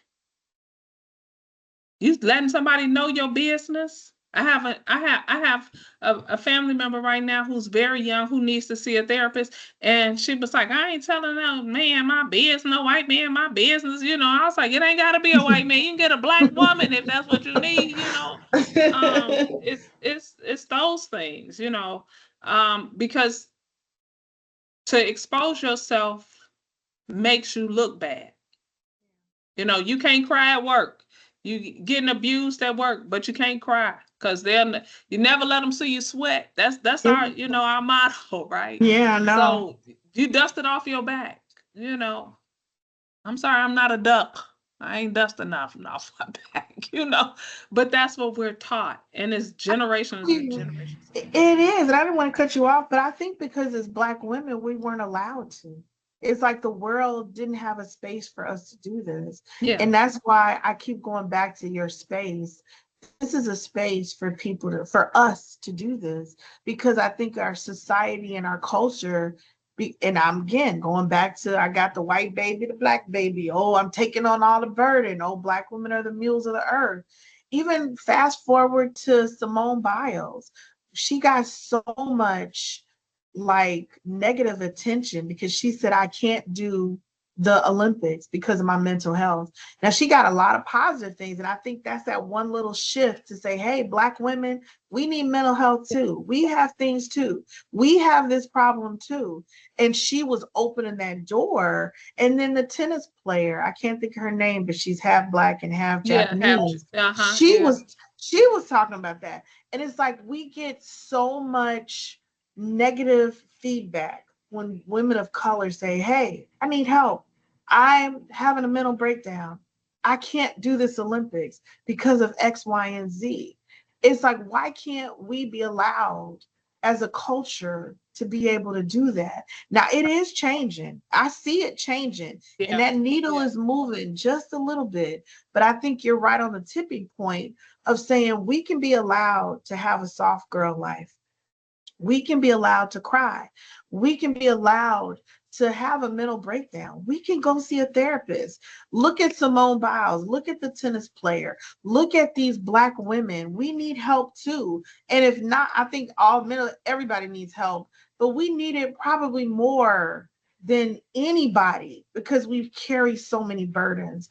So I feel like the world didn't give us that freedom to do that, and we didn't allow ourselves the freedom to do it. But now we don't have a choice, where it's that needle is moving, where we're going to have to do it, otherwise we will not survive. Black women, we're going to be extinct. We're going to die because we're wearing too much. I don't know if you heard about that one Black lady who was a chef. Oh yeah, Did you see that? Yes, yeah. she I worked herself. posted her. Yeah, Uh-huh. she said I I was need thinking some about you. rest, and never woke up. Yeah, And if that's not a wake up call, come on, yeah, man. We got to do yeah. better than this. Let us rest. Let us take a therapy break. Let us cry. Let us have these moments like our white counterparts where we can release this, because we just never were allowed to do it. Our tears are not valid. They're not enough proof, unfortunately. And I have to say this though, and I don't know what you experienced, but I can tell you that my grandmother, my father's mother, she wasn't a hugger. Her mother wasn't a hugger. So it came down, she was loving, but she wasn't a hugger. So I came along and I started hugging her, you know, you know, but it also brought that into me too. I wasn't a hugger. My daughter had to start hugging me, and then I had to kind of like recognize, okay, let her keep doing it. She like it, and then I became a hugger, and now I'm like such a big hugger, right? And but it's those moments that have been, or experiences that have fell onto us. Yeah. It's like, okay, you can't cry. Cries are not valid. It goes back into who's gonna hug me, who's gonna hold me. Yeah. It- if I cry, I gotta cry alone. And you can have a house full of people. I'm not saying that. I'm not saying you ain't got no good family members. I'm not saying that at all. But you gotta cry alone sometimes. You gotta go into the bathroom and cry and then come out. Hey, how you doing? You know, it's those moments in our lives that are destroying us. Yes. Yes, it's They true. they are. If we don't get help, they are affecting our mental. They really are. I want to go into, what is some advice that you would give a younger generation, a young woman that's going through corporate America, a young woman that's going through life in general. that could possibly have the same experiences that you've experienced, what's some advice that you would give them? I would say, and I have a couple of ways I'm thinking about this, but always be respectful, but speak up for yourself. And speak up for yourself, speak up for what you need relative to this topic. If you need, don't feel ashamed or guilty. If you need to take a mental health day, if you need to take care of yourself, because nobody is going to do it. You have to take care of your own self. Speak up for yourself. If you feel like, nobody's listening, then talk to somebody who will listen. Because if you keep talking and speak up for yourself in a respectful way, your voice will be heard, or you're going to demand them to hear it. And when I say speak up, in the sense of speak up for yourself, to put yourself where you put your needs first and fill your cup, meaning for a mental health, if you need to cry, if somebody dies and you need time off. Oftentimes people say, I got to go back to work. No, you don't. Take that time off that you need. They have FMLA, they have leaves that you can do. Get yourself together before you can go and give it to a company. If you need to take a vacation, a lot of us don't take vacations. Oh, I don't want to go off work. I don't want to take a vacation. I can't take these days off work. Yes, you can. Take the vacation. Say, I'm going to put this job, not that it's not a priority, but I'm going to put this job. I want to prioritize myself just as much as I prioritize this job. I want to prioritize my family. If you're married with kids, or if you have a spouse or a fiance or somebody that you want to invest in yourself and your family, and make sure you maintain that while you're still doing what you're supposed to do at your job. Don't feel shrunken. Don't feel inferior. You're not inferior. There is a seat for you. And don't be afraid to speak up, to make sure you put yourself and take care of yourself, because you're no good to anybody if you don't take care of yourself. And I think, like that woman we just talked about, she said, I'm gonna go rest, and then she died. She was only in her 40s. That's Right, kind of younger to me. right, If right, she spoke up and said, hey, I know I have customers, I know I need to cook, I think she was a chef, but I need to close this and take care of whatever I need to take care of. If she spoke up and said, hey, I need to do this, this is not going to work, she put everybody ahead of her, and then she ended up dying. If you're in a corporate job, if you put everybody at your corporate ahead of you, you're going to end up suffering. If you put them before your family is going to end up suffering. If you put your job before your kid is going to end up suffering. Now, I say this because I say do it respectfully. I say do it, with intention. Don't fly off the handle and say, F this job, I'm putting myself first. It doesn't have to be so extreme. And I'll give you an example. And I just think about a lot of stuff with examples. I don't know if you saw this on social media. There was this girl who was graduating, and this person that was giving her a diploma, I guess she said her name wrong. So the girl very disrespectfully, very angrily snatched the diploma and corrected her name. And it was really disrespectful. But the reason I say it respectfully is I think you should correct somebody if they treat you wrong, say your name wrong, disrespect you. But you can do it in a respectful, graceful, tasteful way. If you're at a job and you feel like I need this, I need that, you can do it respectfully. It doesn't have to be, one extreme or the other. And I think if you speak your truth, people will respect you. If you're honest, you will get that respect versus make up stuff. Even in mental health is everybody knows mental health. So if you say I need a mental health day, your company, if they're not required to let you have that, they will let you have it and respect you. And even as a business owner, if I had any teacher that came up to me and said, hey, I need a mental health day, you better believe I'm gonna give a mental health day. Don't just call off. You ain't gonna be watching these kids with some mental health right, stuff going on. Go right. take your mental health day, okay? So anybody will respect that. So you can take care of yourself first so that you can take care of other people. So I would absolutely say focus on your mental health, focus on your spiritual health, focus on your physical health, because they're all connected. But just make sure you're your own advocate and you speak up for your own self. As I'm telling you, it's needed. I was just talking to one of my girlfriends and I was saying, how do we help? What can we do to help the younger generation go through this? Somebody, what would I have said to my younger self? You know, this is what you need to do.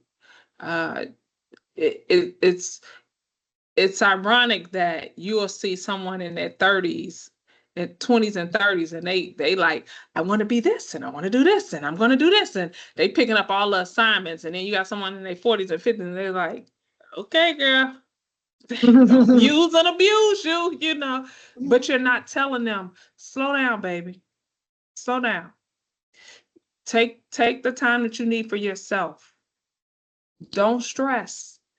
Because I promise you this, if something happened to you, your position is going to be open the next day. I can't even tell you they're going to send something to your funeral. I can't. Not all companies are that nice. And then 9 times out of 10, the person that come ain't normally the president, the vice president, or the owner of the company. It's normally your colleagues who came. So Yeah, they need to hear it. They do. And I'm grateful for this platform that or social media in general, that allow them to hear it. Take care of yourself, honey. Take care of because you're going to get older and then you're going to have some stressors, and not going to know where they came from. And then you're going to need somebody to tell you, that's if you decide to see therapy, to tell you, okay, well, this happened when you was 20, and this happened when you was 10, and this happened when you was 30 or whatever. Now you want to know how it happened? Well, if you add this and this is how it happened. Or health, your heart, sugar, high blood pressure, all these things. You think about it, it's all coming from stress. We stress eat. you know, we do all that. Talking to one of my girlfriends yesterday, and she was telling me how she grew up with this young lady who they were the same age, but the young lady used to pull her hair out and eat it. mm, It was a stress. It was something going on in her life at that time when she was a little girl that yes, made her do this, right? But nobody's there to protect her. So I always want to look back and see, how can we help the younger generation? What is it that we need to do to encourage them? Even when it comes down to corporate America, even if you don't go to corporate America, how are we going to help these young women that want to be entrepreneurs? What are we going to do to not stress? I can say for myself, it's experiences that I've experienced that I know that I can very well help somebody. absolutely. So why wouldn't I share? Why wouldn't I share the knowledge? Whether they listen or not, why wouldn't I share the knowledge? Because there's somebody out there that says, I need some help. Can you help me? You know, it is.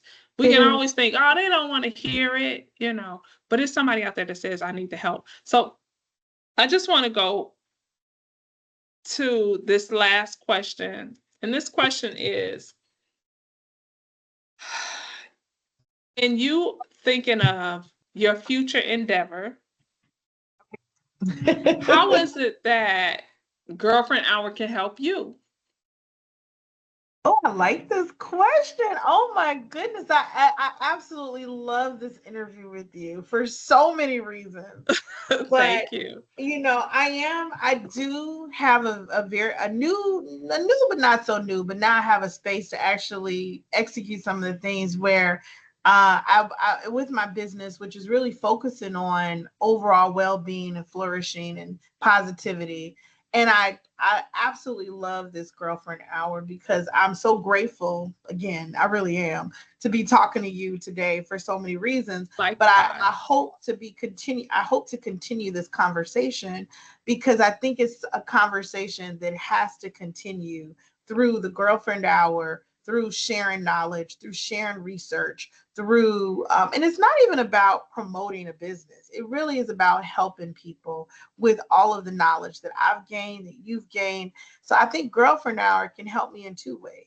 Girlfriend Hour can help me and my self improvement, because as you teach, you learn. So as I'm talking, the best way to learn something is to teach it, because then you're going to relearn it. So as I'm talking with you and having this conversation, it's reinforcing principles and things that I learned, but I want to share it with someone else and share with you. And then it's also helping me because as I do grow my coaching and consulting business, to continue this conversation with you, I would hope to maybe help people with some of the strategies that I've learned, some of the research that I've dug up, some of the clients, of course, that remain anonymous, that I've helped with testimonials. So it would continue this conversation and this support for women, particularly for Black women, so that way we can flourish and live our best lives as we continue this journey. And if once we're gone and into the spirit world and I'm dancing with my sister, you dancing with your brother, maybe somebody down the road will remember some of the things that we shared, because that's kind of our duty. I think it's our purpose in this world to be able to help someone. And that's the price that we pay for being here, is helping other people. So I'm absolutely in love with Girlfriend Hour, and Thank would you.